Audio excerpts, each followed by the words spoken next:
G'day everyone and welcome to Hook, Line and Sinker, and this is a real adventure for you today. This is the middle of the Coral Sea. Andrew, this is the somewhat aptly named Bird Island, and as fishermen, seabirds can often mean fish. Yes. Terns particularly are very well regarded. Terns never lie. These are terns. This week's destination of the week is a bit of a boat ride around 450 kilometres northeast from Bundaberg. You leave Bundy, get to the outer Great Barrier Reef about 12 hours later and then keep going and going and going. A 35-hour steam aboard this big cat. Wreck Reef became famous back in 1803 when two boats, one with Matthew Flinders on board, ran straight into them, which isn't that surprising because the reef atolls come up without warning in around 3,000 metres of water and miles from anywhere. So Wreck Reef, Hardy, in the middle of the Coral Sea. This is, no surprise I guess, a mother shipping operation. Nick, 450 k's across what is at the moment a very, very flat coral sea, which is good because if it was rough, I think I'd be seasick for 30 hours or so. The interesting thing about mother shipping is that you're thrown together with all your other shipmates and you're in a fairly confined space. There's 20 men on this boat this trip. 20 men confined to this ship for a period of 9 days. In a lot of ways, it's a little bit like sort of a reality TV show. This is fishing's version of Big Brother. Like so many successful reality TV programs before, shows like Big Brother, Survivor and Dancing on Ice, we decided to create our own, all based on the Big Cat.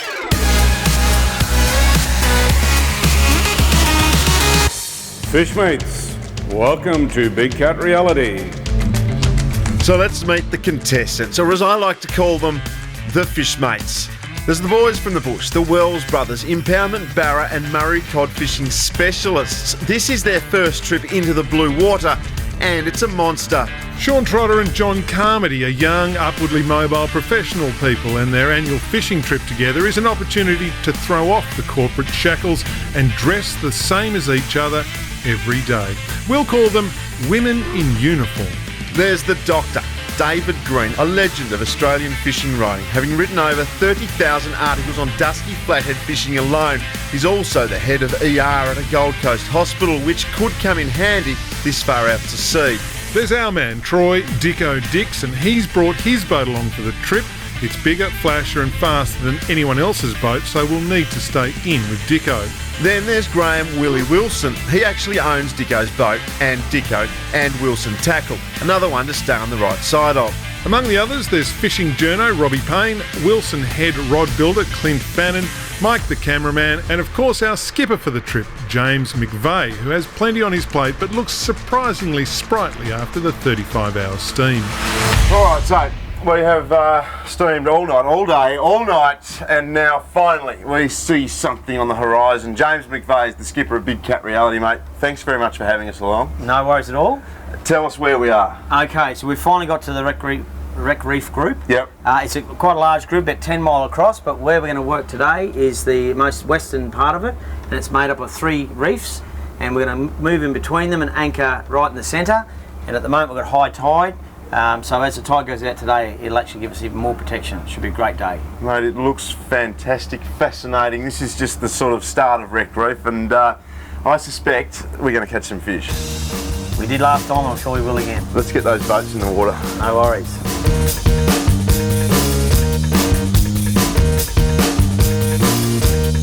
We launched Dicko's boat, and it wasn't long before we were casting poppers at the reef's edge.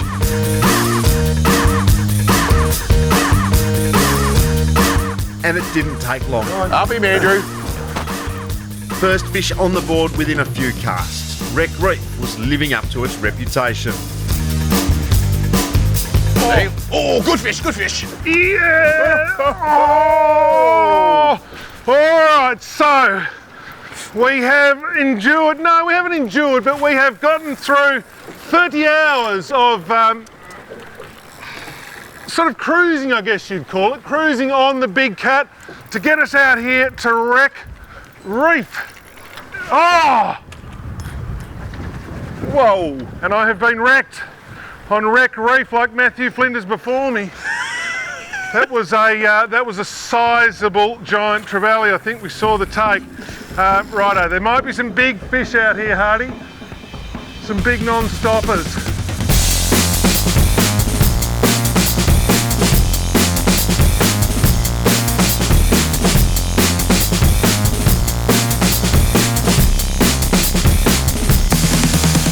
Keep that rod up. Keep that working him. Just wind it in. The torque is. Oh,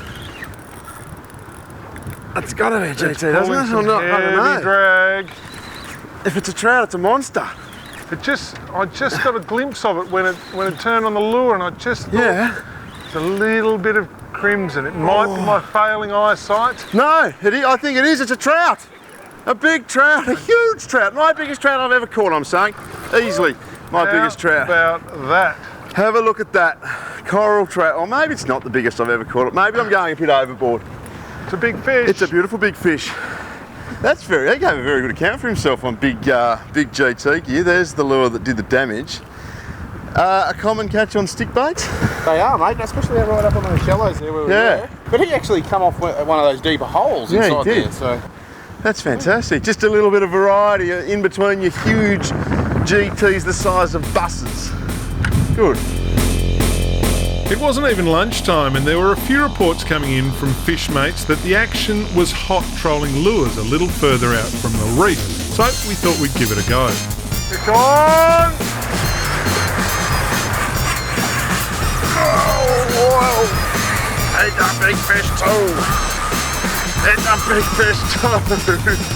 And just as we suspected, it didn't take long with the trolling lures in the water. Nick Dog, you're rugged up. Look, Andrew, there is a little bit of weather just. Oh! It's another barracuda. Fish just jumping out the back. Little bit of weather just closing in on us. That's what you've got to expect out here. You know, you're 450 kilometres from the mainland of Australia. You've got to be prepared for everything. And Andrew, that means packing a spray jacket. Yep.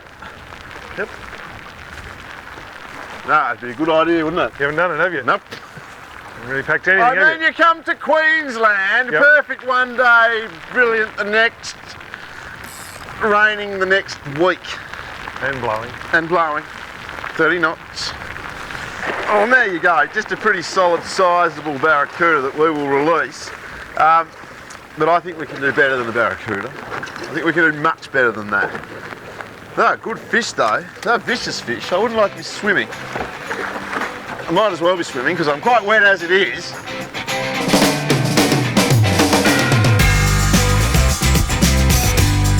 Now, just a little bit of trolling wide of the reef, sort of south of the reef, I guess, and we've come across some action, some birds floating around, which is, I think, probably indicative of bait and game fish. The great thing about trolling out here, Hardy, is that you're kind of in the game for a whole range of species. You know, your marlins are here, your big tunas are here, your wahoos are here. Everything, Nick. Pretty much. Everything. 1,000 metres of water is just there, the reef is just there.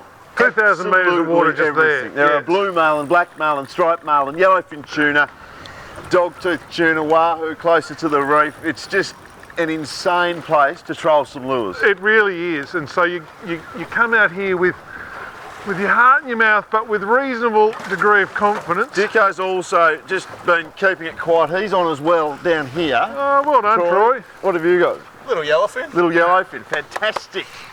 Oh, nice fish, Troy. Yes. Someone did just say the S word, sashimi, and I think that's probably fairly much on the cards. Whatever I've got I think that's a good size sashimi. is maybe. Look at the sun glinting on that. That's the yellowfin. I reckon you got a bigger one. Oh, maybe. I reckon you do. Again on that stick bait. Very good technique to troll a stick bait. Out the back, way out the back. A little bit of colour down there. What have we got? Yellowfin. What have we got? I think we have got a yellowfin. Hooked in the side. Hooked in the side, and that's making him a bit of a barge. It's a fight.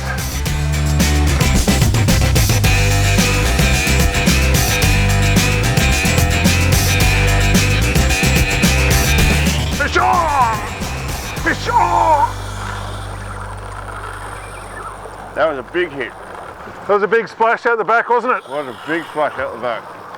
That feels like a pretty reasonable fish, Troy. Does he feel heavy or light? No, look, he doesn't feel heavy particularly, no. I would say. No, we might have just been getting a bit excited. Possibly. There he is down there. We've got going now, and I think he's just very energetic to begin with. Yeah, nice. They are a beautiful fish. Of all the tuners, you just about have to say they win. You do. I'm too short. You're too, what are you saying, you're too stocky? They're getting bigger. Oh, he's getting Getting bigger, yeah, that's They're a getting nice bigger. fish, nice fish. Rightio. Righto. Some of the other fish mates, Yes. 25, 30 kilo today. Well, that's what they're saying. Dicko says that they're prone to exaggeration. Did he say that? He did say that they're prone. I don't like to hear people talking about other Speaking ill people. of others. Because that's how it all goes pear-shaped. Yeah, particularly on a trip like this. Did you say that, Dicko? Yes, he did. I did. You did? Yep. He said more like 15 pounds. I said 35 pounds. Oh, and that's just the sort of controversy that every good reality TV show needs. Troy Dicko Dixon there, throwing fuel on the fire early and dissing other housemates. His comments aimed squarely at the women in uniform team who radioed in they caught a big yellowfin. It's going to be a tense evening around the dinner table tonight. Oh, and wait, now Andrew's decided to chip in as well. That is a surprise. This spray jacket's all blown up. You look like a big fat bloke. Yeah. Oh, you got a lot of water in the face. It's a shame, isn't it? The yellowfin bite continued all afternoon. We also caught some massive cooter and plenty of green jobfish. Day one was done and dusted, and we returned to the Big Cat for a debrief. There's a dozen blokes all sharing a ship for 7 nights. It's close, it's personal, it's sweaty, it's fishing's version of Big Brother. And just as we were relaxing into an evening meal, we got the call we'd been dreading. Fish mates, this is Big Cat. Fish mates, to the throne room.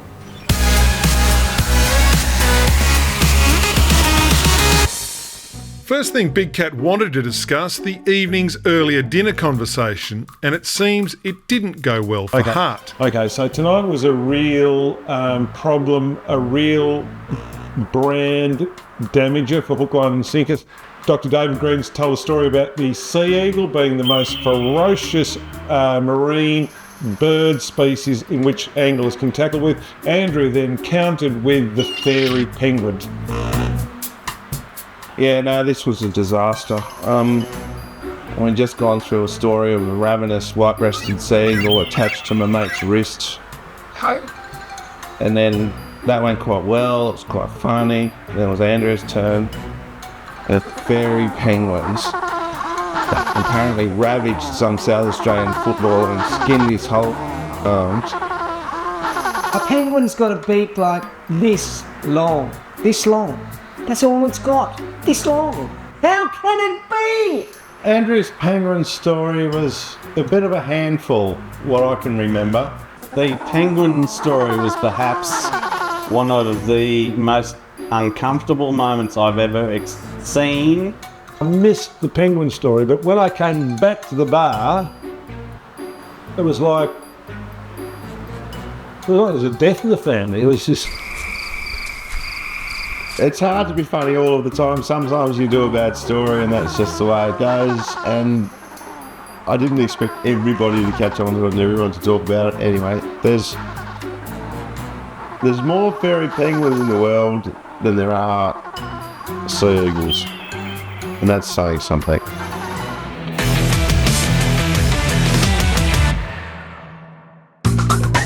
You're watching Hook, Line and Sinker and our adventure far, far out into the Coral Sea. Our plan for the day, make our way from the westernmost part of Wreck Reef to the most eastern, a little sand cay called Bird Islet. It's a voyage of some 20 nautical miles. Oh, another day, and yet another big fish. That is a new cay that we haven't seen before, Nick. It's called Hope Cay. Andrew, it is a new dawn, and it brings with it hope, and for the sort of marooned seamen, Yeah. I'm not sure really why they called it Hope Cay. It's really a Terrible bit little sandy nothing. cay, dreadful. If you're shipwrecked on that, there isn't much hope, I don't think. But no, the boat that was used to launch the rescue was in fact called Hope. You are a font Absolutely. of historical knowledge. You can fact check any of this stuff. Yeah. This is a good fish, eh? This is a good fish. Is it a big GT? I think it is a GT on a big tuna lure. Holy There you go, righto. All right. Hope. Hope Cay. Hope Cay. Where there is life, there is hope. Yeah.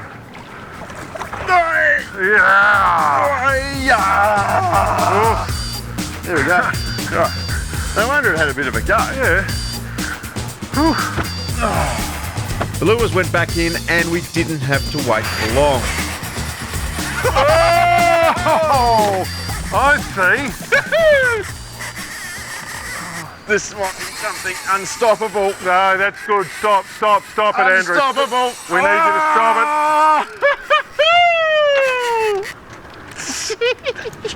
Sorry, Mike. That's a funny little noise, isn't it? Heavy fish. Heavy, big fish. And now you've stopped it?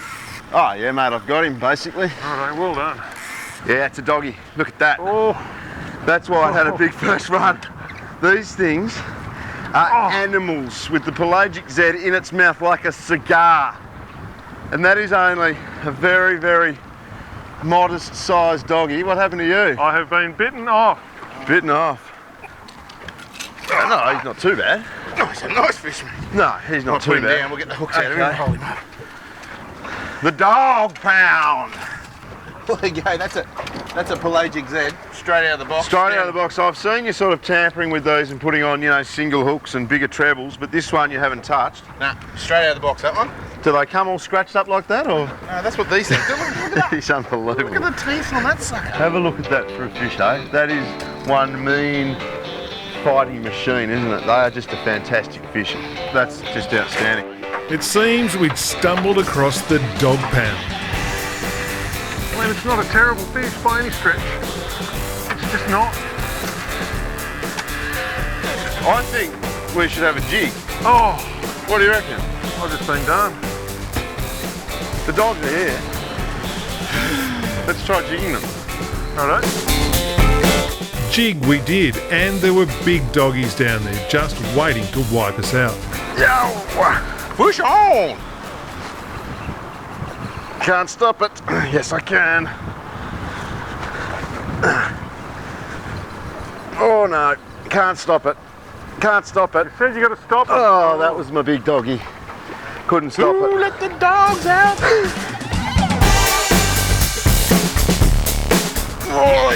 Fish! Oh, Hardy. Doggy on the jig. So that's the target species. Look at that. That's a nice But fish. good gracious, one that size pulls that hard. Yeah, I know. I mean, What hope have you got? what hope have you got?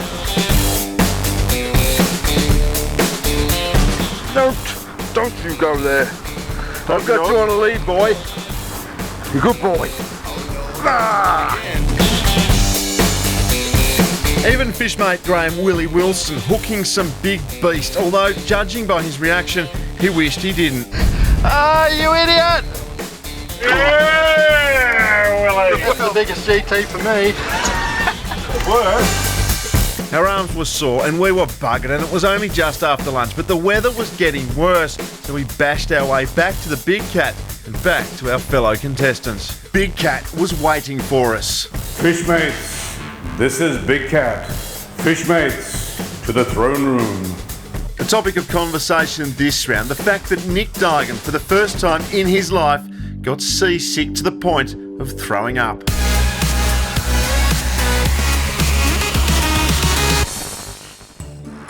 There was a spear moment. Now, anyone can have a spear moment, and as an emergency physician, I get to see lots of spear moments, but when there's 5 people on a boat that are supposed to be hardened role models for the fishing industry, it's just not acceptable for Nick to have that spear moment. Saw him have a little bit of breakfast, this lunch, then have a bit of tea for about 4 minutes, I think it was. I will give him 10 points for effort. It was quick, it was clean. It's all part of Nick's midlife crisis. He cycles early in the morning wearing lycra with mates, and they'll meet and they'll ride to a coffee shop and they will have coffee in their lycra. Nick has changed. Okay, yes, sure, 10 years ago, would not spew under any circumstance whatsoever. The guy is a cyclist now. I've never been seasick in my life. I don't know if anyone has ever dined in Bundaberg. The restaurants there aren't what they could be. I maintain to this day that it was a bad prawn, a bad Bundaberg prawn that made me come over all queasy and have a vomit over the side of the big cabinet. Other than that, I felt fine. Pretty good, really. Feel good now.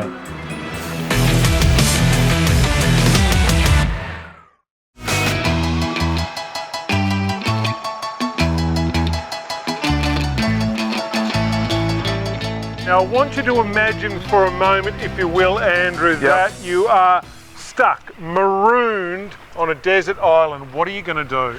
Nick, I'm going to have with me a popping rod, a popper and some red sneakers.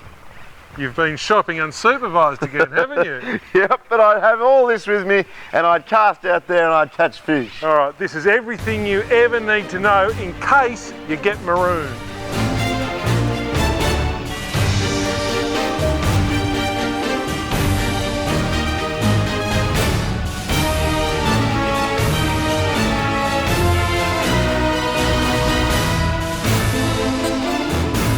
Yeah! Fish on! Oh, this is bad, bad, bad. Bad, bad, bad. It's a fair lump of a fish and I'm on pretty light gear. I'm on probably your castaways, you know, What was that? Oh, you know, some sort of monster from out there. I'm a bit undergunned.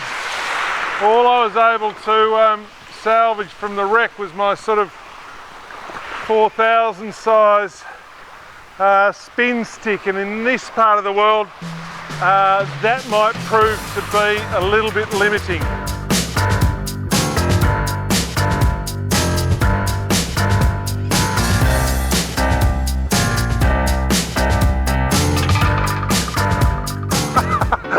That was exactly right there.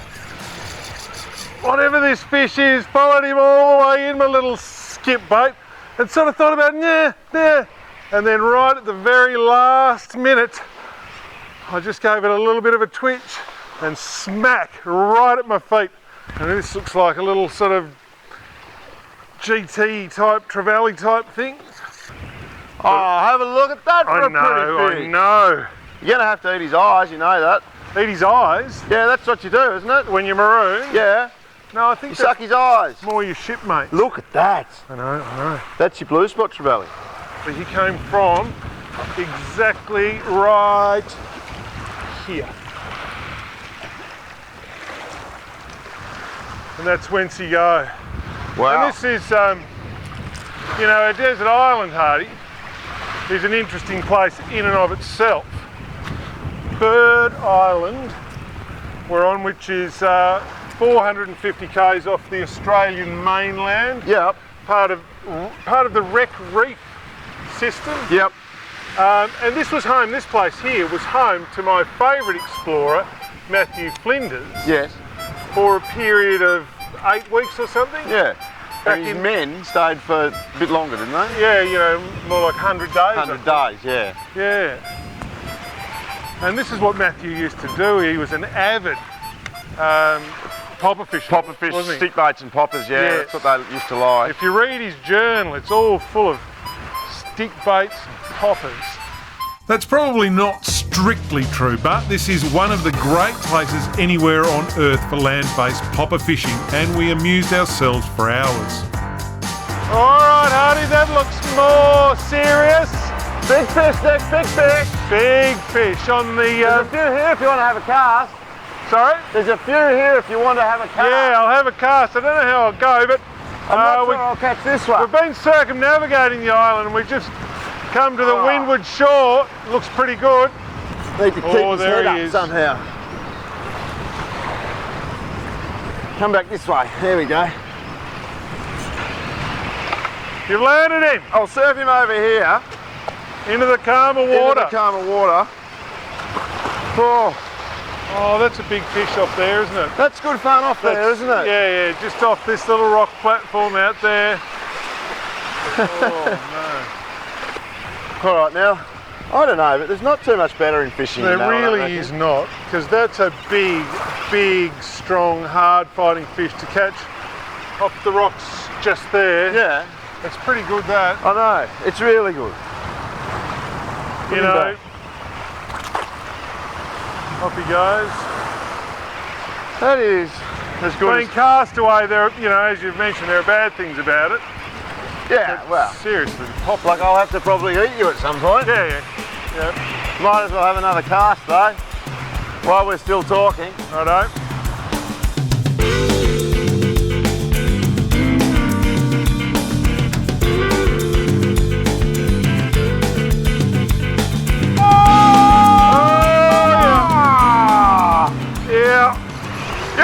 Lots of trouble! That happened very, very close in again.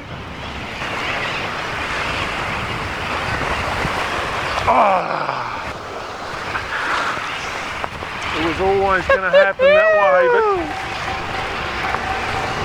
this is pretty good. Might come back here with a big gear. Come back we did, this time more prepared and with more time to continue our exploration of this amazing place, which from 1863 would become a guano mine. The bird poo mined here would be sailed all the way back to Tasmania. Fascinating history. So I'm saying this, Hardy, which is in the centre of the island, is, you know, the remnants of the mining operation. And we might very well be in the money. Well, there's plenty of it. In fact, there's layers and layers of it apparently. So given that we live in Tasmania, perhaps we should get a boat and just come up here from time to time, grab a bit of this stuff, take it back to Tassie. Take it back to Tassie, where you would get, back in the day, $8 a tonne, or if you had a bit more moxie, you could take it off to the UK, where apparently the going rate was $12 a tonne, or £12 a tonne. But that is it, I'm saying. I'm not an expert in the field, but I reckon that is guano, which is sort of rock made out of bird droppings. It's fascinating.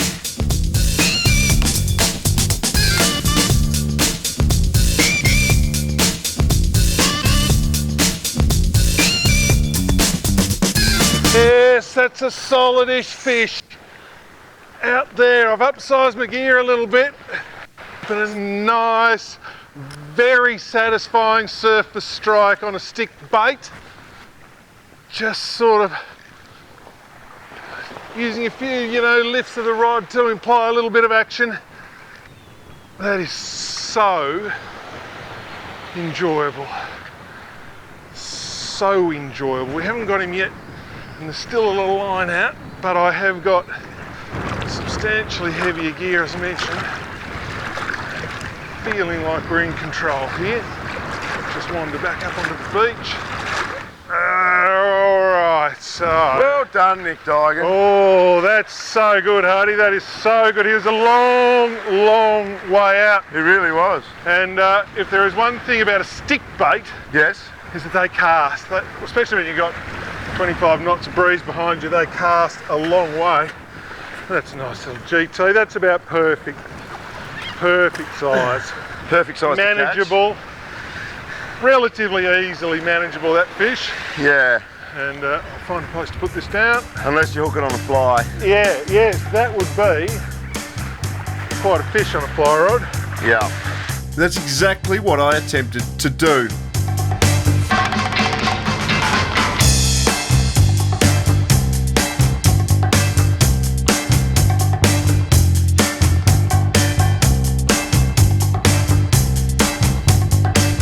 This is a better one. Whoa! I'm getting tailed up on the fly. hoping it's the blue fin trevally. I've just been corrected that it's in fact blue fin trevally, not blue spot trevally. You've done well, Drew. You've persevered, as you know, in the wind. Has it got blue fins? No, I think it's blue. I think blue? it's a blue. Is it blue? Yep. Is it blue? Calling it for the blue fin. Oh, it's the blue fin! That's a very... You set yourself a goal, Hardy. Look at that. And you have achieved. And what a lovely little fish. Gee, they fight well for their size, don't they? That's great. I'm wrapped with that. Well done. I think I might get off this island now. Do you reckon back on the boat? Back on the boat. By this stage, other fish mates from the Big Cat had arrived on the island. Most having fun catching some very sizable GTs, with Troy Dicko Dixon setting the bar with this stonker. Right back at you. Oh, mate, look at this thing. It's gold. It's unbelievable. Zarek Zeppelins. Well done. But the sun was setting and it was time to head back to the big boat and back to the realisation of reality TV. There are no rules on the Big Cat in this reality sort of space that we find ourselves. You sleep when you want to sleep, you fish when you want to fish. Now, as you can see inside the boat, there's not much going on at the moment. The bathroom is vacant, the galley is vacant. There are a few crew members watching Liam Nilsson will probably beat that guy up, I suspect. But look out here on the back decks. It is like a festival. The bite is on, the fishing is hot. There's no sleep tonight on the Big Cat.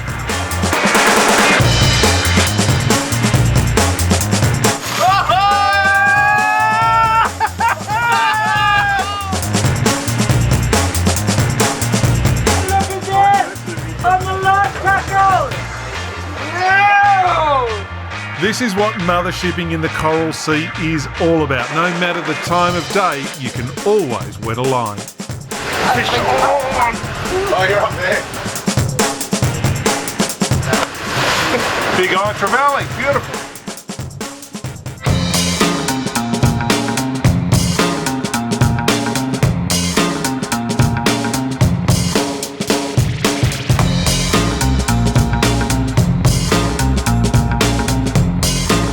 Like that, Dicko, that fish, I'm saying, is a good fish. That's not a cooter. That's not a cooter. That's a big marlin. Oh! Let's clear these rods. Hold on to him, Dicko. Oh, how good is this? We're 100 metres off the reef, and that is a rampaging marlin.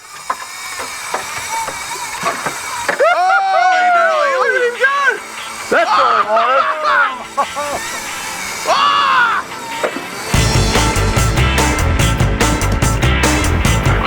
Keep whining, Dicko. Keep that line tight, mate.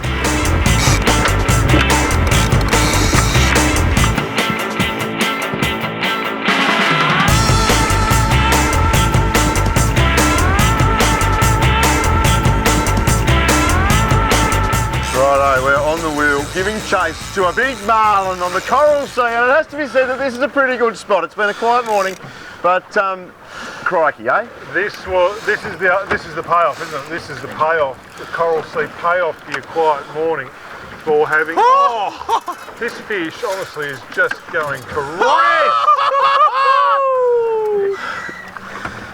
Launching out of the water like that. Way out there. Black marlin? Well, without being a marlin expert, yeah, I'm saying black marlin. I don't see a lot of stripes on him. No. Black marlin, I don't know, 100 and something kilos, 26 degrees.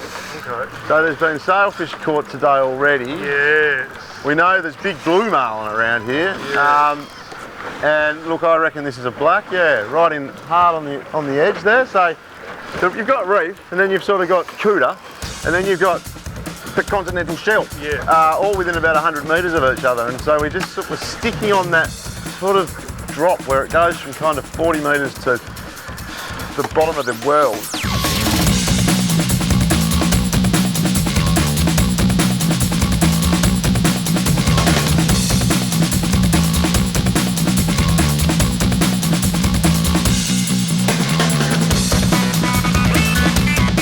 Well, there's not a lot of talk on the boat. There's a lot of concentration and not a lot of talk. Dicko, talk us through it, mate. Say something. Hard in this situation. This is what I wanted to come here and catch. Yeah, we're doing it. Well, we've kept that big marlin lure out the whole time in the hope that perhaps one would snavel it. And look out, one did.